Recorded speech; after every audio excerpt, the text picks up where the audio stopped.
What if I told you one of the hottest stocks driving the 2026 renewable energy boom is actually well over a century old?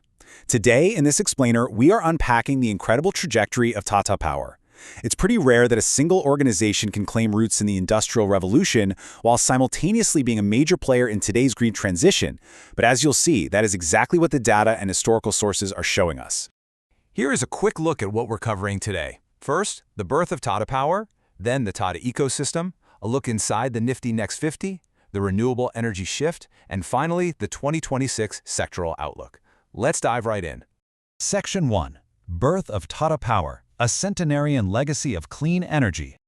You know, it's actually wild to think about. What we toss around today as ESG or green energy, that was literally Jamsetji Tata's core vision over 115 years ago.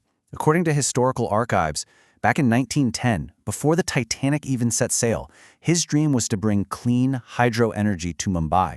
And it was Sir Dorab who actually brought that vision to life when Tata Power was officially born, establishing Western India's very first hydro plant. They weren't just building a utility company, they were pioneering early clean energy infrastructure way before it was a global buzzword. Moving to Section 2, the Tata ecosystem, anchoring a historic corporate giant.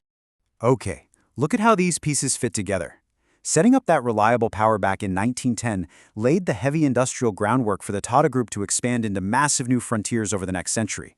By 1945, they established Tata Motors, shifting into commercial vehicles. Then 1968 hits, and they usher in the IT era with Tata Consultancy Services. Fast forward to 2002, they're securing global communications via that VSNL acquisition. But here's the big takeaway. None of this sprawling, modern ecosystem thrives without that early, foundational bet on energy infrastructure. All right, Section 3. Inside the nifty Next 50. The waiting room for India's top 50. So, to really grasp their current market status, we've got to look at the nifty Next 50 index. You can basically think of the nifty Next 50 as the waiting room for India's main index, the Nifty 50. It represents the 50 companies immediately following that top tier. It's essentially the benchmark for India's future market leaders, and right now it is absolutely packed with companies driving the nation's infrastructural and economic expansion. Now check out the sheer density of energy companies just sitting right here in this index waiting room. We can clearly see Tata Power alongside peers like Adani Green Energy, JSW Energy, NHPC, and Suzlon. This heavy clustering, it tells us a very specific story.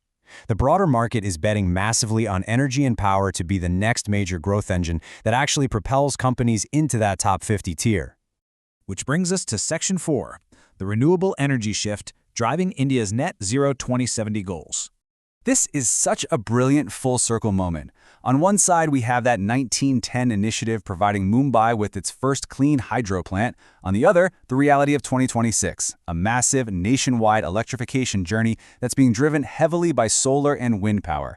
The company that was literally born to solve a clean energy problem over 115 years ago is now directly positioned as a modern solution for India's ambitious net zero 2070 climate goals.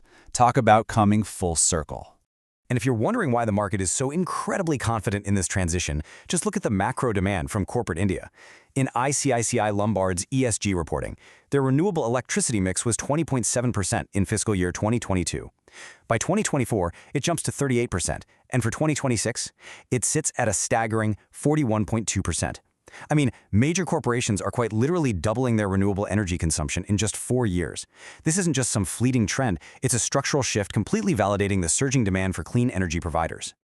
And finally, Section 5, the 2026 sectoral outlook, forecasting the electrification journey. A crucial point here comes from the market experts actually tracking this transition. As Varun Goel recently noted on ET Now, there is a definitive trajectory moving away from fossil fuels. But here is the absolute most important part of his quote. While that may be a 5 to 10 year story, the acceleration will start happening now. We are no longer waiting for the renewable boom to begin. The aggressive acceleration phase, it is happening exactly right now in 2026.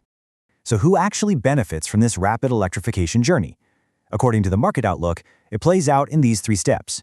First, obviously, the macro move away from fossil fuel dependence. Second, an immediate increased demand for the companies that actually manufacture solar and wind equipment. And third, strong multi-year growth for the transmission and distribution networks. The companies that physically get that green power to the grid. This is exactly where legacy players, with massive infrastructure like Tata Power, hold a huge structural advantage. And that brings us to an impending disruption.